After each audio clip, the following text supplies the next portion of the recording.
Hello students. आज हम लोग फंडामेंटल्स ऑफ एग्रोनॉमी का एक topic plant growth and development पर चर्चा करेंगे।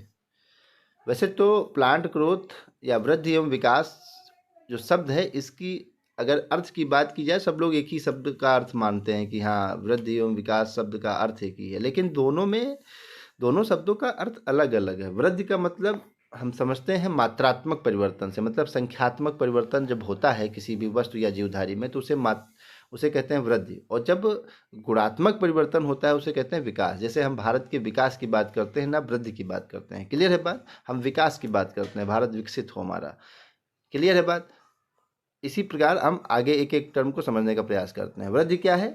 वृद्धि सभी जीवित प्राणियों का महत्वपूर्ण लक्षण है। इसमें पौधे की लंबाई, चौड़ाई, शुष्क भार में स्थायी परिवर्तन होता है। साथ ही इनकी रचना अथवा स्वरूप में स्थायी परिवर्तन होता है। मतलब स्थायी का मतलब क्या है? वह चेंज फिर वापस नहीं आएगा। एक बार जो है भ्रूण से, मतलब जो है बीज से जो है पौधा अंकुरित हो गया, पौधा अंकुरित होने के बाद पौधा बन गया, तो वह फिर से वापस जो है छोटा पौधा या बीज नहीं बन पाएगा। क्लियर है बात? पौधों में होने वाली विभिन्न जैविक रासायनिक क्रियाओं की ही उस पौधे की वृद्धि की प्रवृत्ति को निर्धारित करती हैं। सामान्यतः पौधों में वृद्धि की निम्न अवस्थाएं भी हैं। अगर सामान्यतः देखा जाए, पौधों में वृद्धि की निम्न अवस्थाएं हैं। 3 अवस्थाएं वैसे बताई गई हैं: कोशिका निर्माण अवस्था, कोशिकाओं की लंबाई बढ़ने की अवस्था, परिपक्वता अवस्था। कोशिका निर्माण अवस्था का मतलब क्या है? इसमें जो है नई नई कोशिका का निर्माण होता है। क्लियर है बात? पूर्व स्थित कोशिकाओं से नई नई कोशिकाओं का निर्माण होता है। फिर क्या होता है? कोशिकाओं की लंबाई बढ़ने की अवस्था। इसमें जो है पौधे की वृद्धि में, जो पौधा वृद्धि करता है ना, तो किसके कारण वृद्धि करता है? कोशिकाओं में लंबाई बढ़ेगी तभी तो वृद्धि करेगा। जैसे हमने कहा कि पौधा किससे बना हुआ है, तो आपने कहा जो है कुछ आर्गन हैं, मतलब कुछ पार्ट्स हैं, उनसे पौधा बना हुआ है। पत्ती है, तना है, जड़ है ना, इन सब से पौधा मिलजुल के बना हुआ है। तो हमने कहा अच्छा, ये पार्ट्स कैसे बनेगा? आपने कहा ऊतक इसमें जो है प्रयोग होते हैं। टिश्यू जो है, टिश्यू के द्वारा पौधा बना। टिश्यू कहाँ से आया? तो हमने कहा टिश्यू जो है हमारा कोशिकाओं से बना हुआ है। कोशिका, एक कोशिका, दो कोशिका, तीन कोशिका मिल के टिश्यू बनाती है, और टिश्यू का बना देता है आपका पार्ट्स बना देता है, ऑर्गन बना देता है। क्लियर है बात? और ऑर्गन मिलकर क्या बना देते हैं? हमारा एक प्लांट क्रिएट कर देते हैं, प्लांट बना देते हैं। उसी प्रकार कोशिकाएं बढ़ने की अवस्था होती है। फिर परिपक्वता अवस्था। इसमें लंबाई बढ़ने के बाद वृद्धि की तीसरी अवस्था, अंतिम अवस्था, आंतरिक भिन्नन अवस्था होती है। मतलब कोशिका लंबाई बढ़ने के बाद जब कोशिका बढ़ जाती है, फिर मतलब इसके बाद अब बढ़ेगी नहीं, और उसके बाद जो होता है वो, मतलब यहीं पर कोशिकाओं का बढ़ना भी बंद हो जाता है। कोशिका का आयतन में बढ़ना बंद हो जाता है। मतलब वो अब जो है इधर उधर नहीं बढ़ेंगे, केवल जो है वो संख्याओं में बढ़ जाएं, लेकिन जो है वो उसका आकार नहीं बढ़ेगा। क्लियर है बात? परिपक्वता अवस्था में। बात समझ गए ना मेरी? पहले आया क्या? पहली अवस्था में कोशिका निर्माण अवस्था आई, कोशिका का निर्माण हुआ, नई नई कोशिकाएं बनी। दूसरे में क्या हुआ? कोशिकाओं की लंबाई बढ़ी, आकार बढ़ा, उसका आयतन बढ़ा। तीसरे में क्या हुआ? आयतन बंद हो गया, वो परिपक्व हो गया। क्लियर है बात? अब इस प्रकार से ये 3 तो मुख्य अवस्थाएं, लेकिन जो है वृद्धि की अवस्थाओं को और निम्न प्रकार से परिभाषित किया जा सकता है। जैसे लैग फेज, इसको लैग काल कहते हैं, जहाँ कोशिका के अंदर आंतरिक परिवर्तन होते हैं, जो तैयारी होती है, वृद्धि हेतु तैयारी करते हैं ये लोग। आकार, वजन में बढ़ोतरी बहुत कम एवं नगण्य होती है। मतलब आकार और जो है वजन में बढ़ोतरी नहीं होती। इस अवस्था में केवल कोशिका के अंदर आंतरिक परिवर्तन होता है, इसे लैग फेज कहते हैं। क्लियर है बात? लॉग फेज होता है, इसमें सबसे ज़्यादा वृद्धि होती है, ये वृद्धि काल भी कहा जाता है। क्लियर है बात? लॉग फेज इसको कहते हैं। फिर थर्ड फेज, यहाँ पर वृद्धि दर होती है, वो धीरे धीरे घटने लगती है। लॉग फेज में वृद्धि सबसे अधिक होती है। क्लियर है बात? फिर उसके बाद क्या होता है? वृद्धि धीरे धीरे घटने लगती है। उसके बाद एक आता है स्थिर फेज, प्लेट्यू, जहाँ पर स्थिर वृद्धि अवस्था होती है। पादप वृद्धि, यहाँ पर अवस्था पौधे के प्रजनन काल के अंत की अवस्था आती है। इस समय नीचे की पत्तियां पीली पड़ चुकी होती हैं और वृद्धि बंद हो जाती है। मतलब वृद्धि क्या हो जाती है? बंद हो जाती है। क्लियर है बात? समझ गए मेरी बात को? फिर आता है मृत्यु अवस्था, मतलब यहाँ पर पौधे की मृत्यु होना होता है। इस अवस्था में पादप की मौत हो जाती है। इस समय प्रकाश संश्लेषण बंद हो जाता है, तब पादप की मृत्यु हो जाती है। क्लियर है बात? इसको क्या कहते हैं? एक एक चक्र बनता है, एक वक्र बनता है। इस प्रकार से समझाने का आपको प्रयास करते हैं।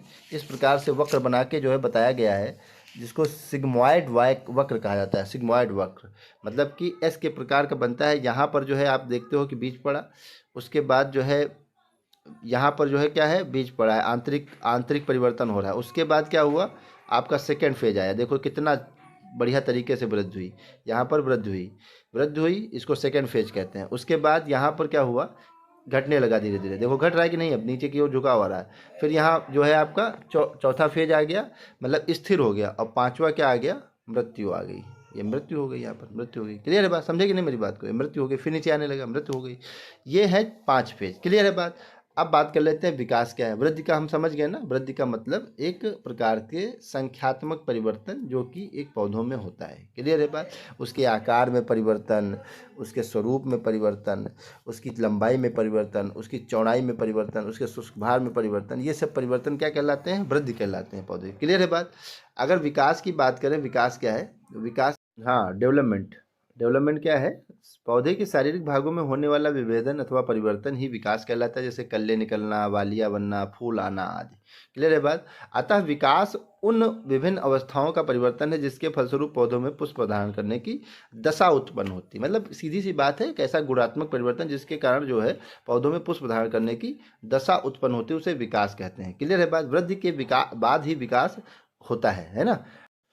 वृद्धि और विकास को प्रभावित करने वाले कारक की बात कर लेते हैं हम लोग। वृद्धि और विकास को मुख्यतः 3 कारक प्रभावित करते हैं: जलवायु संबंधित कारक, मृदा संबंधित कारक और जैविक कारक।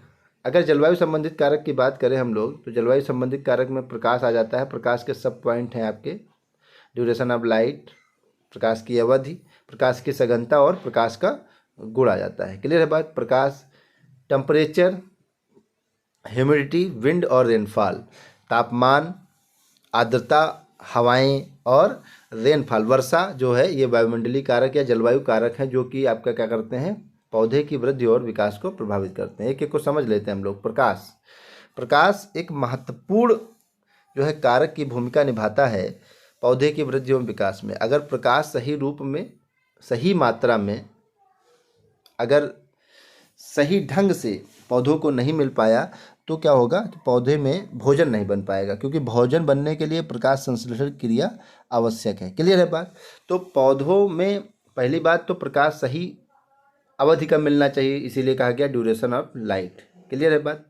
पहले तो प्रकाश को आप डिफाइन करोगे थोड़ा सा कि प्रकाश जो है अनेक कार्य की क्रियाओं, समस्याओं का समाधान है। क्लोरोफिल निर्माण, प्रकाश संश्लेषण जैसी महत्वपूर्ण क्रियाएं जो वृद्धि के लिए पोषक पदार्थों का निर्माण करती हैं, प्रकाश के बिना हो ही नहीं सकती हैं। क्लियर है बात, इतना लिखोगे। और प्रकाश जो है उस मुख्यतः 3 प्रकार से पौधों की वृद्धि और विकास को प्रभावित कर सकता है। नंबर 1 ड्यूरेशन ऑफ लाइट लिखोगे, प्रकाश की अवधि लिखोगे। फिर प्रकाश की अवधि क्या है, प्रकाश की अवधि का मतलब दीप्तकालिता से है यहाँ पर, प्रदीप्तकालिता या फोटो पीरियडिज्म जिसको कहते हैं आप लोग, उससे है यहाँ पर। तो प्रकाश की प्रदीप्तकालिता का मतलब पौधों को कितनी अवधि तक प्रकाश मिल पा रहा है। क्लियर है बात। तो इसको 3 भागों में बांटा गया, हम जानते हैं जो है, जैसे लॉन्ग डे प्लांट जिसको कहा गया, जितनी भी रबी क्रॉप है वो लॉन्ग डे प्लांट हैं, जितनी भी खरीफ क्रॉप हैं वो शॉर्ट डे प्लांट हैं, जितनी भी जो है अगला न्यूट्रल प्लांट बताया गया। न्यूट्रल प्लांट मतलब जो भी सभी मौसम में उगाती हैं। क्लियर है बात। सभी तरीके के मौसम में, सभी प्रकार के प्रकाश में उग जाती हैं,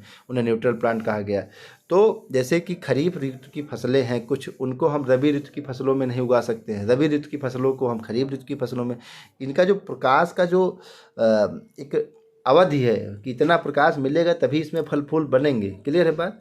उसके द्वारा हम जानते हैं कि अगर उस समय उसको सही ढंग से प्रकाश नहीं मिला तो क्या होगा, उसमें जो है वृद्धि और विकास को प्रभाव पहुंचेगा। क्लियर है बात। इंटेंसिटी ऑफ लाइट, सघनता, प्रकाश की सघनता भी प्रभावित करती है। अगर प्रकाश सही रूप में, सही सघन रूप में, सही तरीके से मिल रहा है तो पौधा क्या करेगा, वृद्धि और विकास अधिक करेगा, और सही ढंग से नहीं मिलेगा तो विकास नहीं करेगा।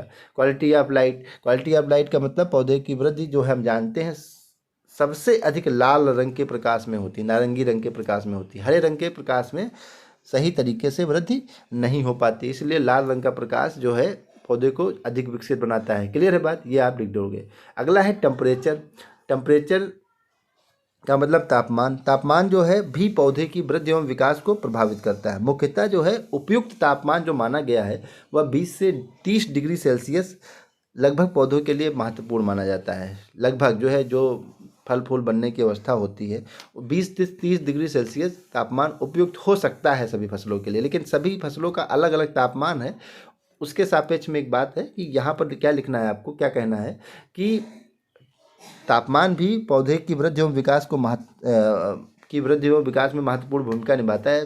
फसल के अंतर्गत ही फसल को तापमान मिलना चाहिए। अगर फसल को उसके अंतर्गत तापमान नहीं मिलता है तो उसकी वृद्धि और विकास को ह्रास पहुंचता है। अधिक मिलने पर भी ह्रास पहुंचेगा और कम मिलने पर भी ह्रास पहुंचेगा। क्लियर है बात? वृद्धि और विकास प्रभावित होगी। ह्यूमिडिटी, आर्द्रता की बात कर लेते हैं। आर्द्रता भी क्या करता है? पौधे की वृद्धि और विकास को प्रभावित करता है। अगर आर्द्रता या नमी की बात कर रहे हैं हम लोग, है ना, जो वायुमंडल में अगर नमी अधिक है तो क्या होगा कि वृद्धि और विकास प्रभावित होगा। क्लियर है बात? विंड, हवाएं भी प्रभावित करती है। हवा तेज चलेगी, वृद्धि प्रभावित होगी। क्लियर है बात? वर्षा अधिक हो गई तब वृद्धि एवं विकास प्रभावित होगा। क्लियर है बात? अगला है सॉइल फैक्टर, टेम्परेचर, मृदा ताप अगर अधिक है तो भी आपका वृद्धि एवं विकास प्रभावित होगा। सॉइल मॉइस्चर, मृदा में नमी अधिक है तब भी आपका जो है प्रभावित होगा वृद्धि एवं विकास। सॉइल पीएच अधिक है या कम है तब भी वृद्धि एवं विकास प्रभावित होगा। मृदा गठन भी अगर जो है सही ढंग से नहीं है, मृदा गठित सही ढंग से नहीं है तब भी आपका क्या होगा? वृद्धि एवं विकास प्रभावित होगा। सॉइल स्ट्रक्चर भी अगर सही तरीके से नहीं है, मृदा का संरचना भी अगर सही ढंग से भौतिक गुणों के साथ विद्यमान नहीं है तो भी आपका क्या होगा? वृद्धि एवं विकास प्रभावित होगा। सॉइल एयर भी आपके यहाँ, मृदा में वायु भी जो है, मृदा जीवाणु जो होते हैं उनको ऑक्सीजन की आवश्यकता होती है। अगर ऑक्सीजन की क्षमता सही रूप में नहीं होगी, ऑक्सीजन की कमी हो गई तो क्या होगा? कार्बन डाइऑक्साइड की अधिकता होने पर विषैला प्रभाव पौधे की वृद्धि पर पड़ जाएगा, इसलिए ऑक्सीजन की आवश्यकता भी होगी। सॉइल फर्टिलिटी, मृदा की उर्वरता भी पौधे की जो है विकास को और वृद्धि को प्रभावित करते हैं। फर्टिलिटी, पोषक तत्वों की कमी जैसे अगर हो गई तब भी विकास को प्रभावित कर दिएगा। क्लियर है बात? समझे कि नहीं मेरी बात को? अगला है बायोटिक फैक्टर। बायोटिक फैक्टर को भी 4 रूपों में हम देख सकते हैं। पहला है इन्फेस्टेशन ऑफ इंसेक्ट पेस्ट, मतलब जो इंसेक्ट पेस्ट होते हैं, कीट जो होते हैं, वह भी पौधे की वृद्धि और विकास को प्रभावित करेगा। अगर कीट आ गया पौधे पर तो वृद्धि और विकास उसका रुक जाएगा। क्लियर है बात? कोई रोग लग गया तब भी विकास और वृद्धि रुक जाएगा। Effect of soil micro organism, जो सॉइल में सूक्ष्म जीव होते हैं, अगर उनका सही ढंग से सही रूप में पाए जा रहे हैं मृदा में तो वो क्या करेंगे? वृद्धि और विकास पौधे के साथ जो है क्रिया करके करेंगे उसकी। अगर सही रूप में सही ढंग से नहीं पाए जा रहे हैं, अच्छे वाले नहीं हैं, मतलब जैसे राइजोबियम दलहनी फसलों के लिए, एजोटोबैक्टर अदलहनी फसलों के लिए, सब सूक्ष्म जीवाणु अगर संख्या में अधिक है तो आपका पौधा वृद्धि और विकास अधिक करेगा। क्लियर है बात? प्लांट स्पीसीज, प्लांट स्पीसीज मतलब जो अलग अलग किस्में अलग अलग तरीके से वृद्धि और विकास करते हैं। क्लियर? जैसे मनुष्य में हम अलग तरीके से वृद्धि और विकास करते हैं, आप अलग तरीके से वृद्धि और विकास करते हैं। ये पौधे की स्पीसीज के ऊपर निर्भर करता है, कैसी स्पीसीज है वो तो अलग मैटर है। क्लियर है बात? तो एक एक पॉइंट को आप हेडिंग वाइज जो है हम समझते गए हैं, अपने अपने शब्दों में लिखते चले जाओ। क्लियर है बात? समझ गए मेरी बात को? अभी कोई समस्या होती है आप हमसे चर्चा करोगे। क्लियर है बात? चलिए, थैंक यू क्लास।